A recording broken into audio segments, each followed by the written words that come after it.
আলহামদুলিল্লাহ রাব্বিল আলামিন ওয়াসসালাতু ওয়াসসালামু আলা আশরাফিল আমবিয়া ওয়াল মুরসালিন নবিয়িনা মুহাম্মদ ওয়া আলিহি ওয়া আসহাবিহি আজমাইন, আম্মা বা'দ। সম্মানিত উপস্থিতি, আজ যে বিষয়ে কথা বলতে চাই তা হলো কিভাবে আমরা জীবনের শেষ পর্যায়ে এসে মৃত্যুর মুখোমুখি হয়ে ঈমান নিয়ে দুনিয়া থেকে যেতে পারব। সন্দেহাতীতভাবে ভয়াবহ ফিতনা সংকুল একটি সময় আমরা পার করছি।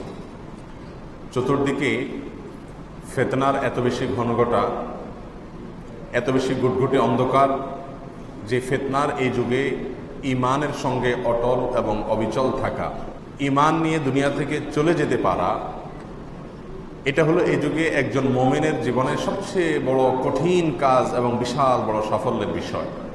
রাসূল করিম সাল্লাল্লাহু আলাইহি ওয়াসাল্লাম ইরশাদ করেছেন, ইন্নামাল আমালু বিল খাওয়াতিম, নিশ্চয়ই বান্দার আমলসমূহ এটা নির্ভর করে শেষ অবস্থায় সে কোন আমল নিয়ে যেতে পেরেছে সেটার উপরে। তো জীবনের শেষ অবস্থায় আমাদের পরিস্থিতি কি দাঁড়াবে এটার উপরে নির্ভর করবে আমাদের আখিরাতের নাজাত এবং মুক্তি। সেজন্য একজন মুমিন তার জীবনের শেষ অবস্থা নিয়ে যার পর নাই চিন্তিত থাকবেন, পেরেশান থাকবেন, ব্যাকুল থাকবেন এবং টেনশন করতে থাকবেন যে আমার জীবনের শেষ অবস্থা কি হয়, আমি কি ঈমান নিয়ে যেতে পারি নাকি ঈমান হারা হয়ে আল্লাহ না করুন আমাকে যেতে হয়। সম্মানিত উপস্থিতি, চতুর্দিকে ঈমান হরণ করার জন্য যত আয়োজন বসেছে, বিশেষ করে শেষ জামানায় এসে শয়তান আমাদেরকে ঈমান হারা করবার জন্য যত রকমের উদ্যোগ নিয়েছে, তাতে নিরাপদে নিজের ঈমান এবং তাকওয়াকে নিয়ে কবরে চলে যেতে পারা এটা কঠিন একটা কাজ, চরম কঠিন একটি কাজ। আর এই কঠিন কাজটি সহজ হওয়ার জন্য বেশ কয়েকটি আমলের কথা আমরা পরামর্শ দিব। তার ভিতরে প্রথম যে আমলটির কথা বলতে চাই তা হলো কোরআন এবং সুন্নাহকে আঁকড়ে ধরা। এটা একজন মানুষ সঠিক পথের উপরে থেকে, সিরাতে মুস্তাকিমের উপরে থেকে, জান্নাতের পথে থেকে মৃত্যুবরণ করতে সবচেয়ে বেশি সহযোগিতা করবে যদি কেউ কোরআন এবং সুন্নাহকে আঁকড়ে ধরে। আল্লাহ সুবহানাহু ওয়া তাআলা তাকে কোরআন এবং সুন্নাহর পথে পরিচালিত করেন এবং সে শেষ জামানায় যত রকমের ফিতনা আছে এই ফিতনার থেকে আল্লাহ সুবহানাহু ওয়া তাআলা তাকে নিরাপদে রাখেন। এই জন্য নবী আলাইহিস সালাতু ওয়াস সালাম বলেছেন, লান তাদিল্লু মা ইন তামাসসাকতুম বিহিমা কিতাবাল্লাহি ওয়া সুন্নাত রাসূলিহ। একটা সময় আসবে যখন প্রচুর পরিমাণে মানুষ মতপার্থক্য করবে। কেউ বলবে এটা সঠিক, কেউ বলবে ওইটা সঠিক, কেউ বলবে এই পথে যাও, কেউ বলবে ওই পথে যাও। আলেমদের মধ্যে নানা রকম মতবাদ পার্থক্য, ইসলামিস্টদের ভিতরে নানা রকম কথাবার্তা। এরকম একটি অবস্থার মধ্যে তুমি দিশেহারা হয়ে যাবে এবং কোথায় যাবে, কোনটা করবে তুমি সিদ্ধান্ত নিতে পারবে না। এরকম শেষ জামানায় এসে যদি দুটি বিষয়কে তুমি মজবুতভাবে আঁকড়ে ধরো, লান তাদিল্লু, তাহলে তোমাকে কোনো অবস্থাতেই কেউ পথহারা করতে পারবে না, তুমি পথহারা হবে না কোনো অবস্থাতেই। একটা হলো আল্লাহর কিতাব, আরেকটা হলো নবী সাল্লাল্লাহু আলাইহি ওয়াসাল্লামের সুন্নাহ। একজন মুমিন সে সবসময় খেয়াল করবে কোরআন এবং সুন্নাহর পথে আমি আছি কিনা, আমার এই কর্ম, আমার এই চিন্তা, আমার এই অবস্থানের সপক্ষে কোরআনের কোনো নির্দেশনা আছে কিনা, আল্লাহ রাসূল সাল্লাল্লাহু আলাইহি ওয়াসাল্লামের কোনো নির্দেশনা আছে কিনা। বাস এই দুইটা বিষয় সে অন্ধ হয়ে যাবে, চরম অন্ধ হয়ে যাবে। এই দুইটা বিষয়ের ক্ষেত্রে নো কম্প্রোমাইজের লেভেলে চলে যাবে। তাহলে ইনশাআল্লাহ তার শেষ জামানায়, জীবনের শেষ প্রান্তে বা কোনো পর্যায়ে এসে আল্লাহ সুবহানাহু ওয়া তাআলা তাকে গোমরাহ করবেন না, সে পথহারা হবে না, সে ঈমানের উপরে ইনশাআল্লাহ দুনিয়া থেকে যাবে। আল্লাহ তাআলা আমাদের সকলকে তৌফিক দান করুন। দ্বিতীয় কাজ হলো নেক আমলের উপরে নিজেকে সবসময় আবদ্ধ রাখা। এটার ফলেও ঈমানের মৃত্যু সহজ হয়। কারণ আল্লাহ সুবহানাহু ওয়া তাআলার নিজাম এবং সিস্টেম হলো বেশিরভাগ ক্ষেত্রে, কিছু ব্যতিক্রম বাদে বেশিরভাগ ক্ষেত্রে মানুষ জীবদ্দশাতে যে যে কাজ করে, যে যে অবস্থাকে বেছে নেয়, তার মৃত্যু হয় ওই অবস্থার উপরে, সে অবস্থার উপরে তার মওত হয়।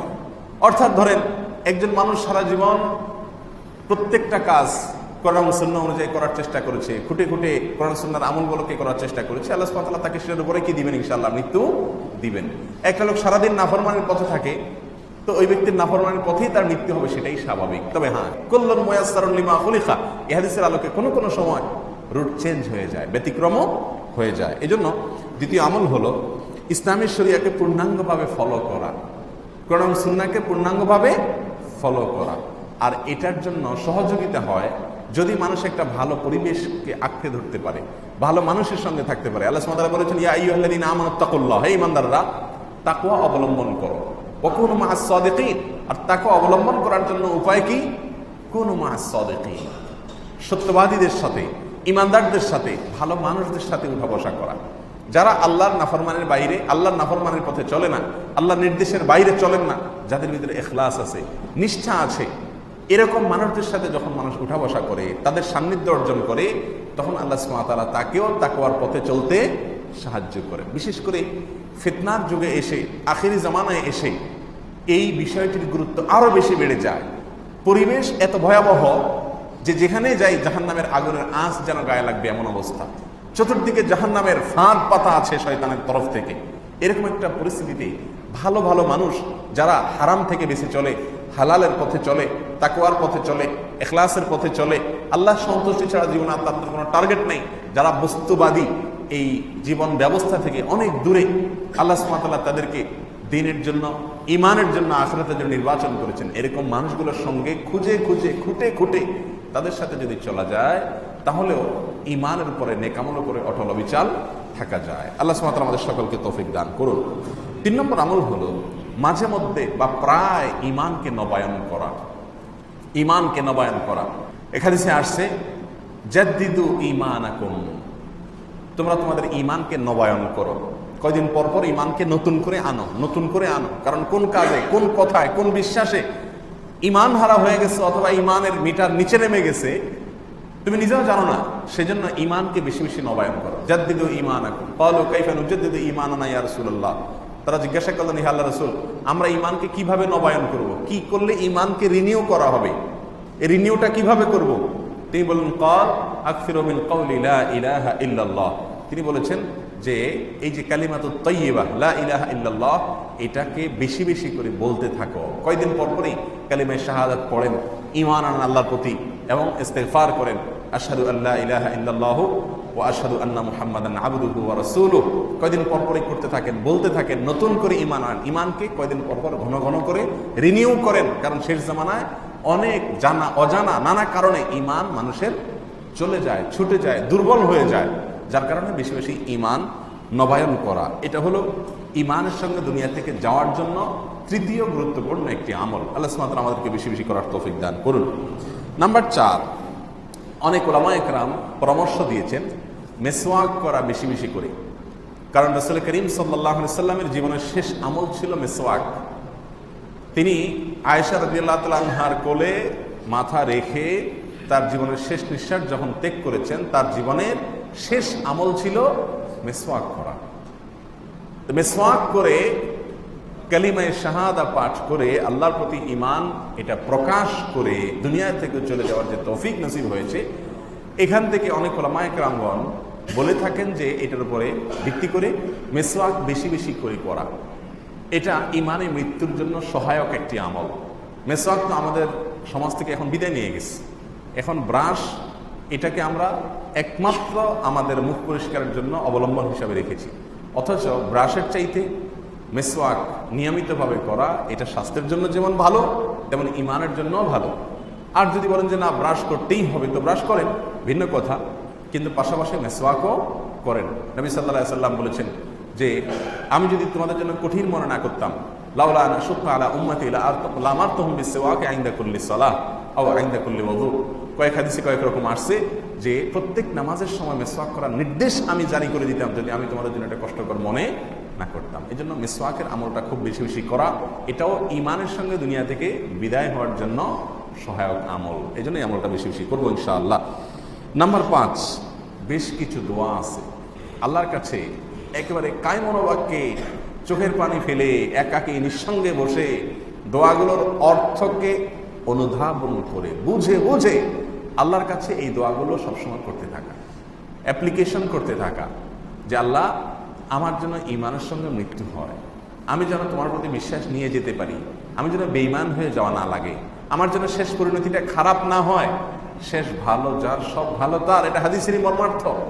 অতএব আমার খারাপ যেন কর্মের মাধ্যমে আমার শেষ এবং বিদায় দুনিয়া থেকে না হয়। সেজন্য নবী আলাইহিস সালাম অনেকগুলো দোয়া শিক্ষা দিয়েছেন এবং স্বয়ং রাসূল করিম সাল্লাল্লাহু আলাইহি সাল্লাম অনেকগুলো দোয়া পড়তেন। আর কোরআনে কারীমে আল্লাহ সুবহানাহু ওয়া তাআলা অনেকগুলো দোয়া শিক্ষা দিয়েছেন। দোয়ামূলক অনেকগুলো আয়াত আছে, সেগুলো বেশি থেকে বেশি পাঠ করা। তার ভিতরে একটি দোয়া হলো আল্লাহুম্মা ইন্নী আউযু বিকা আন উশরিকা বিকা ওয়া আনা আ'লাম ওয়া আস্তাগফিরুকা লিমা লা আ'লাম। আল্লাহুম্মা ইন্নী আউযু বিকা, আল্লাহ আপনার কাছে আমি আশ্রয় চাই, আন উশরিকা বিকা ওয়া আনা আ'লাম, আমার জ্ঞাতসারে আমি জেনে বুঝে আপনার প্রতি শিরক হয়, আপনার প্রতি অংশীদার সাব্যস্ত করা হয়, এরকম ভয়াবহ অপরাধ থেকে আমি যেন বেঁচে থাকতে পারি, আপনার কাছে আমি আশ্রয় চাই।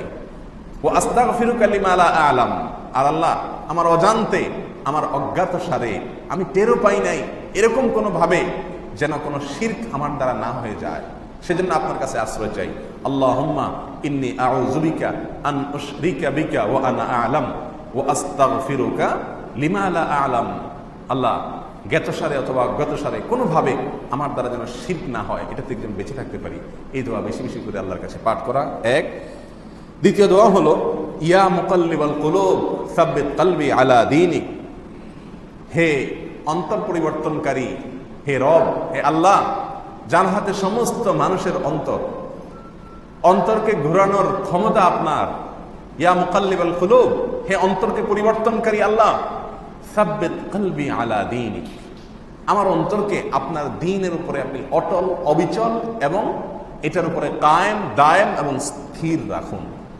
এটার উপরে আমাকে স্থির রাখুন, আমি যেন এখান থেকে সরে না যাই, পা যেন ফিসলে না যায়, কোনোভাবে যেন পা ফিসলে আমি যেন গুমরাহির পথে না বাড়াই। ইয়া মুকাল্লিবাল কুলুব সাব্বিত কলবি আলা দীনিক, বেশি বেশি এই দোয়া পাঠ করা। নির্দিষ্ট কোনো সংখ্যা না, নির্দিষ্ট কোনো সময়ও না, সব সময় আল্লাহর কাছে এই দোয়া বেশি বেশি পাঠ করা। বিশেষ করে নফল নামাজের সেজদাতে আমরা বেশি বেশি পাঠ করতে পারি। এছাড়া দিনে রাতের যে কোনো সময় আল্লাহর কাছে এটা পাঠ করতে পারি, একাকী যখন হই। তাহলে দ্বিতীয় দোয়া হলো ইয়া মুকাল্লিবাল কুলুব সাব্বিত কলবি আলা দীনিক, হে অন্তর পরিবর্তনকারী, আপনার দিনের উপরে অটল রাখুন, এই দোয়া বেশি বেশি পাঠ করা। 3 নম্বর দোয়া হলো সূরা বাকারার 250 নম্বর আয়াতে যে দোয়াটি বর্ণিত হয়েছে, রব্বানা আফরিগ আলাইনা সবরা ওয়া তাওয়াফানা মুসলিমিন, আল্লাহ আমাদেরকে আপনি সবর দান করুন এবং মুসলিম হিসাবে আমাদেরকে আপনি মৃত্যু দান করবেন। তাহলে মুসলিম হিসাবে মৃত্যু দান করার জন্য দোয়া করা হচ্ছে এখানে, ওয়া তাওয়াফানা মুসলিমিন, আল্লাহ আমাকে ওয়াফাত দিবেন, আমার মৃত্যু দান করবেন এমত অবস্থায় যেন আমরা আপনার প্রতি আত্মসমর্পণ করে ইসলামের উপরে অটল অবিচল থেকে যেন মৃত্যুবরণ করতে পারি, সেই তৌফিক দান করবেন। সূরা বাকারা 250 নম্বর আয়াত, সেটা বেশি বেশি করে পাঠ করতে থাকা। সেই সাথে সূরা আলে ইমরান আয়াত নম্বর 8, এখানেও ইমানের সঙ্গে আমরা যেন মৃত্যুবরণ করতে পারি, সেজন্য আল্লাহ সুবহানাহু ওয়া তাআলা একটা দোয়া শিক্ষা দিয়েছেন, রব্বানা লা তুযিগ কুলুবানা বা'দা ইয হাদাইতানা ওয়া হাব লানা মিন লাদুনকা রাহমাহ ইন্নাকা আনতাল ওয়াহ্হাব। এর অর্থ হলো রব্বানা লা তুযিগ কুলুবানা বা'দা ইয হাদাইতানা, আল্লাহ আমরা হেদায়েত আপনার কাছে চেয়ে পাই নাই, না চেয়ে পেয়ে গেছি। এই যে হেদায়েতের উপর আপনি আমাদেরকে রেখেছেন, লা তুযিগ কুলুবানা, আমাদের অন্তরগুলোকে আপনি বাঁকা করে দিয়েন না, আমাদের অন্তরগুলোকে জান্নাতের রুট থেকে সরাই দিয়েন না, জাহান্নামের রুটে নিয়ে যান না। লা তুযিগ কুলুবানা, আল্লাহ আমাদের অন্তরগুলোকে বাঁকা করে দিয়েন না, বক্র করে দিয়েন না। বা'দা ইয হাদাইতানা, আপনি হেদায়েত দিয়েছেন, এরপরে আপনি আর গোমরাহ করিয়েন না আল্লাহ। ওয়া হাব লানা মিন লাদুনকা রাহমাহ, আল্লাহ আপনার পক্ষ থেকে অনুগ্রহ আমাদেরকে আপনি দান করুন, ইন্নাকা আনতাল ওয়াহ্হাব, কারণ আপনি একমাত্র দানশীল, আপনি মহা দানশীল, সবকিছু আপনি দিয়ে থাকেন। এই দোয়া আল্লাহর কাছে বেশি বেশি পাঠ করা। সেই সাথে সূরা ফাতিহা প্রতিদিন প্রত্যেক রাকাত নামাজে পড়া আমাদের জন্য বাধ্যতামূলক করে দিয়েছেন রাসূলুল্লাহ কারীম সাল্লাল্লাহু আলাইহি সাল্লাম। ইহদিনাস সিরাতাল মুস্তাকিম, এই আয়াতটি রয়েছে সূরা ফাতিহার ভিতরে। এটা যখন আমরা পড়ি তখন এটার মর্ম, এটার অর্থ, এটার ব্যাখ্যা, এটাকে মনে করে মাথায় রেখে আল্লাহর কাছে অ্যাপ্লিকেশন এবং দোয়ার নিয়তে এটা পড়া। ইহদিনাস সিরাতাল মুস্তাকিম, আল্লাহ সঠিক এবং সোজা পথ আপনি আমাদেরকে দেখায় দেন, এটা আল্লাহর কাছে বেশি বেশি পড়া। সেই সাথে নবী রাসূলুল্লাহ সাল্লাল্লাহু আলাইহি ওয়াসাল্লাম শেখানো আরেকটি দোয়া, আল্লাহুম্মা ইন্নী আউযু বিকা মিনাল ফিতানি মা যাহারা মিনহা ওয়া মা বাতান। তিনি বলেছেন, আল্লাহ রাসূল সাল্লাল্লাহু আলাইহি ওয়াসাল্লাম বলেছেন যে তোমরা প্রকাশ্য এবং অপ্রকাশ্য সব ধরনের ফিতনা থেকে আল্লাহর কাছে আশ্রয় চাও। এই জন্য দোয়া করা, আল্লাহুম্মা ইন্নী আউযু বিকা মিনাল ফিতানি, আল্লাহ সব ধরনের ফিতনা, পরীক্ষা, যে পরীক্ষা বিচলিত হয়ে মানুষ পথহারা হয়ে যায়, এরকম ফিতনা থেকে আপনার কাছে আশ্রয় চাই। মা যাহারা মিনহা, যে ফিতনাগুলো বোঝা যায়, পরিষ্কার প্রকাশ্য সেগুলো, ওয়ামা বাতান, যে ফিতনাগুলো বোঝা যায় না, উপর দিয়ে ভালোই মনে হয়, ভেতরে আসলে পেছনে ফিতনা লুকায়িত আছে, এই সব ধরনের ফিতনা থেকে আল্লাহ আপনার কাছে আমরা আশ্রয় চাই। এই জাতীয় দোয়াগুলো বেশি থেকে বেশি পাঠ করা, এটাও ইমানের সঙ্গে দুনিয়া থেকে যাওয়ার জন্য সহায়ক আমল। আল্লাহ সুবহানাহু ওয়া তাআলা আমাদের সকলকে এই সব আমলগুলো বেশি থেকে বেশি করার তৌফিক দান করুন। ফিতনার এই ভয়াবহ যুগে, যেখানে চতুর্দিকে ফিতনার হাতছানি, জাহান্নামে যাওয়ার জন্য শত সহস্র অগণিত ফাঁদ শয়তান এঁটে রেখেছে, এখান থেকে বেঁচে থাকা, বেঁচে নিজের ইমানকে বাঁচায়া আত্মরক্ষা করে তারপরে আখিরাতে আল্লাহর প্রতি পরিপূর্ণ ইমানকে নিয়ে চলে যাওয়া, আল্লাহি এটা হলো এই যুগের সবচেয়ে বড় মিরাকল। এটা হলো এই যুগের সবচেয়ে বড় আশ্চর্যের বিষয় যে কেউ তার ইমানকে, তার দ্বীনকে পরিপূর্ণভাবে হেফাজত করে নিয়ে চলে যেতে পেরেছে দুনিয়া থেকে। আল্লাহ সুবহানাহু ওয়া তাআলা আমাদের সকলকে সেই তৌফিক দান করুন। জাযাকুমুল্লাহু খাইরা ওয়া আখিরু দাওয়ানা আলহামদুলিল্লাহি রাব্বিল আলামিন।